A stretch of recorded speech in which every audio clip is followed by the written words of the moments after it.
तो recently Calcutta high court के द्वारा एक बहुत ही रीसेंट येट मेजर डेवलपमेंट दिया गया है, जहां पर इन्होंने बंगाल की सरकार को कहा है कि अभी के भी बॉर्डर सिक्योरिटी फोर्सेस को अपनी ज़मीनें दे दो। यानी कि बॉर्डर फेंसिंग के लिए जो अभी तक काम रोक दिया गया था बंगाल की सरकार के द्वारा, उसको यहां पर फुलफिल करने की बात की गई है और कहा गया है कि कोई भी बहाना मानने की ज़रूरत नहीं है। ये इंडिया की सिक्योरिटी पॉइंट ऑफ व्यू से, इंडिया के डेवलपमेंट पॉइंट ऑफ व्यू से, स्मगलिंग इन्फिल्ट्रेशन को रोकने के पॉइंट ऑफ व्यू से बहुत ज़्यादा ज़रूरी है। क्या एग्जैक्टली हुआ है, मैं शिवलिंग चौहान डिटेल में आप लोगों के साथ में चर्चा करूंगा, बट उसके पहले आप लोग मेरे साथ में SRC10 टेलीग्राम ग्रुप के ऊपर जुड़ सकते हो। इसके अलावा अगर आपको इंडिया के टॉप एजुकेटर से पढ़ना है, अनअकैडमी के ऊपर जुड़ना है, तो अनअकैडमी आप लोगों के लिए बिल्कुल फ्री है अगले 3 दिनों के लिए। यानी कि अगर आप अनअकैडमी को नीचे दी गई लिंक के जरिए खोलते हो, नीचे SRC10 कोड जब वो मांगे तो आपको देना होगा। उसके बाद में आपको अनअकैडमी अगले 3 दिनों के लिए बिल्कुल फ्री मिलेगा। अब आप कहोगे कि 3 दिनों के अंदर क्या होगा? 3 दिनों के अंदर आप अपने जितने भी कमजोर कॉन्सेप्ट हैं उनको फ्री ऑफ कॉस्ट सही कर सकते हो। साथ में अनअकैडमी के टॉप एजुकेटर के जितने भी PDF नोट्स हैं जो उन्होंने खुद बना के दिए हैं, जो टॉपर रिकमेंड्स करते हैं, वो सारे नोट्स आप लोगों को फ्री ऑफ कॉस्ट डाउनलोड करने को भी मिल जाएंगे। साथ में जो पेड टेस्ट सीरीज हैं प्रीलिम्स की, मेंस की, वो भी आपको मिल जाएगी। यानी कि अब आप 3 दिन तक आंसर राइटिंग वगैरह की प्रैक्टिस फ्री ऑफ कॉस्ट कर सकते हो और आपकी कॉपी भी आपको चेक होके मिलेगी, आपके टेस्ट सीरीज भी आप दे पाओगे। ये सब कुछ आपको फ्री ऑफ कॉस्ट मिलने वाला है। यानी कि एक क्लिक आप लोगों की जिंदगी बदल देने वाला है। तो जाओ, अभी नीचे डिस्क्रिप्शन के अंदर मैंने लिंक दी हुई है, उसके जरिए आप फ्री ट्रायल को अटेंड कर सकते हो। याद रखना, कोड आपको SRC10 यूज करना होगा। इसके अलावा अगर आपको UPSC CSE की तैयारी करना है, इंडिया के टॉप एजुकेटर से पढ़ना है, तो अभी अनअकैडमी 60% तक का ऑफ दे रहा है। आज लास्ट डेट है, जहां पर अगर आप SRC10 कोड अप्लाई करते हो तो लगभग 62,498 का सब्सक्रिप्शन आपको 24,999 के अंदर मिल जाएगा। चलिए दोस्तों, अब समझने का प्रयास करते हैं यहाँ पर क्या हुआ है। रिसेंटली आप लोगों ने देखा होगा कि इंडिया ने बॉर्डर फेंसिंग का काम काफी तेजी से शुरू कर लिया है। पाकिस्तान की लगभग 93% बॉर्डर हम लोगों ने ऑलरेडी फेंस कर दी है। 80% तक बांग्लादेश की बॉर्डर भी फेंस हो चुकी है। अब ये बॉर्डर फेंसिंग की अगर मैं बात करूं तो ये जो बांग्लादेश वाली बॉर्डर है ना, ये बांग्लादेश वाली बॉर्डर आपको यहाँ पर एक बड़ी बॉर्डर बंगाल के साथ में देखने को मिलेगी। टोटल ये 4096 किलोमीटर की है, जिसमें से 3239 किलोमीटर तक फेंस हो चुकी है। 856 किलोमीटर अभी तक फेंस नहीं हुआ है, जिसमें एक बड़ा एरिया वेस्ट बंगाल के अंदर है।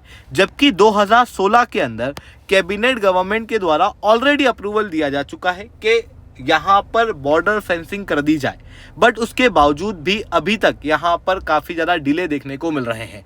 लगभग 235 किलोमीटर तक का एरिया बंगाल के अंदर पेंडिंग है, जो कि अभी फेंस होना था। इसके कंपनसेशन पे कर दिए गए हैं, ग्रांट जो है उनको अप्रूवल दे दिया गया है, बट उसके बावजूद भी जो ज़मीन है वो यहाँ पर नहीं मिली है। अब आप कहोगे ज़मीन नहीं मिली, इसका मतलब क्या? बेसिकली देखो, आप लोगों को पता होगा कि अगर मैं लैंड की बात करूँ तो लैंड जो है वो एक स्टेट सब्जेक्ट है। यानी कि अगर मैं बंगाल के यहाँ पर ज़मीन की बात करूँ तो वो जो ज़मीन है वो बेसिकली वेस्ट बंगाल सरकार की है। वेस्ट बंगाल का काम है वहाँ पर एक्विजिशन करना, और एक्विजिशन करने के बाद में BSF को ये लैंड उनको देना होती है। फिर उसके बाद BSF यहाँ पर फेंसिंग करने का काम जो है वो शुरू करती है।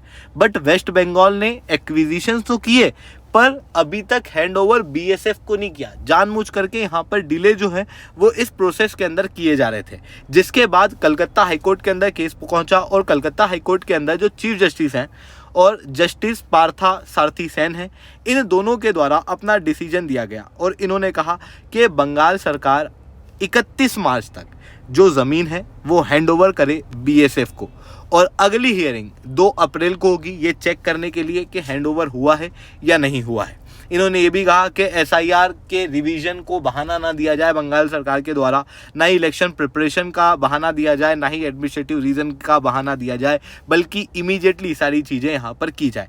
अब बात आती है कि भाई बॉर्डर फेंसिंग का काम इतना क्यों इंपॉर्टेंट है। देखो, अगर मैं कहूँ यहाँ पर आप देख सकते हो बंगाल के यहाँ पर भारत की एक बहुत बड़ी बॉर्डर है जो मैंने आपको रिसेंटली यहाँ पर बताई। अब ये जो बड़ी बॉर्डर आप लोगों को देखने को मिलेगी ना, ये काफ़ी ज़्यादा पोरस है, जहाँ पर कई सारी नदियाँ आती हैं, जंगल हैं, सुंदरबन डेल्टा है। उसकी वजह से क्या होता है कि हम हर जगह पे हमारे सैनिकों को खड़ा नहीं रख सकते।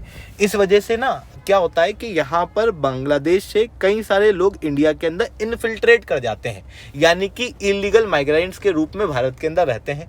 आंकड़ा करोड़ों के नंबर्स में है, और रिसेंटली आप लोगों ने देखा होगा कि जब SIR हुआ तो उस समय पर कई सारे इस तरीके के इलीगल माइग्रेंट वापस से बांग्लादेश की तरफ मूव ऑन कर चुके हैं।